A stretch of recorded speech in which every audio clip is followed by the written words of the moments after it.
Hi, ako nga pala si Justin Kelly Salvador. Ngayon is explain ko sa inyo paano gamitin ang app na tinatawag na AI Prediction Weather App.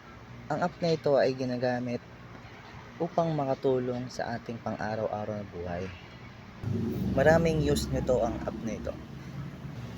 Using this app is kapag inopen nyo siya is makikita nyo doon may mga sign doon na or mga weather system na makita mo doon na kapag may paparating na bagyo or may mga disaster na sa inyong mga dadaanan is malalaman sa app na yon.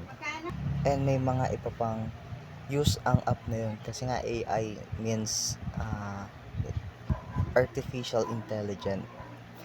Use ng AI is ang nakatulong ng AI is sasabihin ng AI o artificial intelligence ay sasabihin sa inyo na merong papalapit na bagyo na laging maganda para na pagkapag-aalis kayo sa pang-araw-araw na buhay nyo is ready kayo sa mga paparating na bagyo. Malaking tulong din ito kasi ang app na ito is sabihin natin kahit saan mapunta saan ka mapunta, ibang bansa is magagamit mo ito kasi sakop siya ng buong mundo at sa pinaka kinaganda nito is yung hindi mo na kailangang mag-search pa sa Google para lang tignan ng weather or mga paparating na bagyo dahil sa app na yon is nandun na lahat.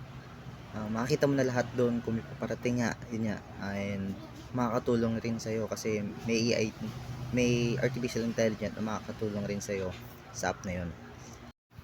Pinakamaganda rin dito is kaya nitong makapag-predict ng bagyo na hindi pa dumarating or hindi pa nalalaman ng balita is malalaman na nito na magkakaroon ng isang bagyo or typhoon, like any disaster na mangyayari is she can predict, At yun lang po, salamat sa pakikinig. Bye bye.